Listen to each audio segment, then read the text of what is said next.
1947 दुनिया जंग अजीम दोम के जख्मों से निकलने की कोशिश कर रही थी।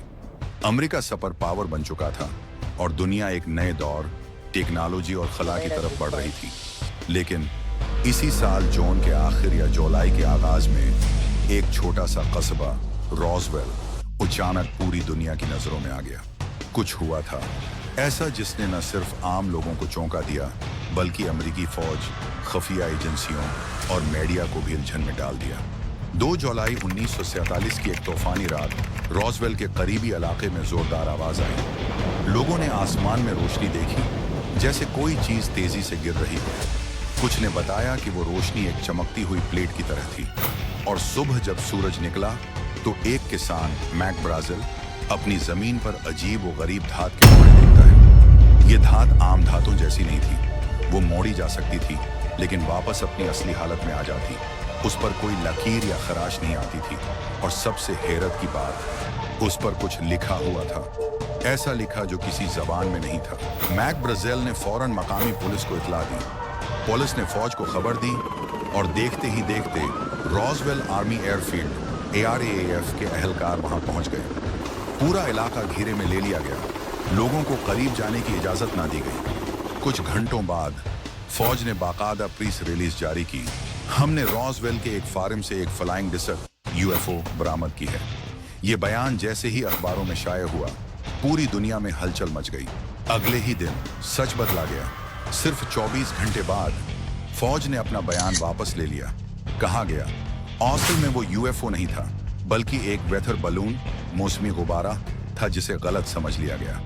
उन्होंने एक नया प्रेस कॉन्फ्रेंस की जिसमें फौजी अफसर ने एक आम से गुब्बारे और एल्यूमिनियम जैसी चीजें दिखाई। लेकिन जो किसान, जो गवाह और जो रिपोर्टर पहले दिन वहां थे, वो सब कुछ और कह रहे थे। कुछ लोगों ने कसम खाकर कहा वो धात इंसानी नहीं थी। उन्होंने फौज को कुछ लाशें उठाते देखा था। वो लाशें इंसानों जैसी नहीं थी। छोटे कद, लंबे सिर, बड़ी आंखें। एक साबिका नर्स ने बताया कि उसने एक कमरे में ऐसी लाश देखी जिसका जिस्म नर्म था और चेहरा किसी इंसान जैसा नहीं लग रहा था। लेकिन चंद दिनों बाद इस नर्स का तबादला हो गया और उसका नाम सरकारी रिकॉर्ड से मिटा दिया गया।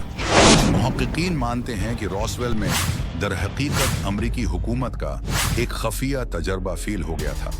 प्रोजेक्ट मोगल नामी प्रोग्राम के तहत ऐसा गुब्बारा छोड़ा गया था जो रूस की एटमी सरगर्मियों की जासूसी करता था।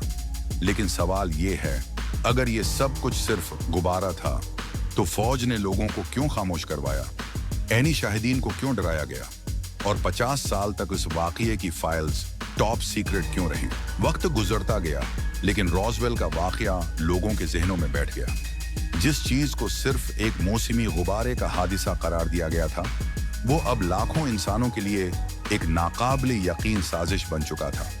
कई साल बाद पुराने फौजियों, मकामी गवाहों और चंद खफिया एजेंसियों के साबिक एहलकारों ने दावी किया कि रॉसवेल में जो गरा था वो जमीन से नहीं आया था। जिन अज्जा को जमीन से उठा किया गया, उन्हें फौरन बंद बक्सों में डालकर खफिया मकाम पर मुंतकिल कर दिया गया।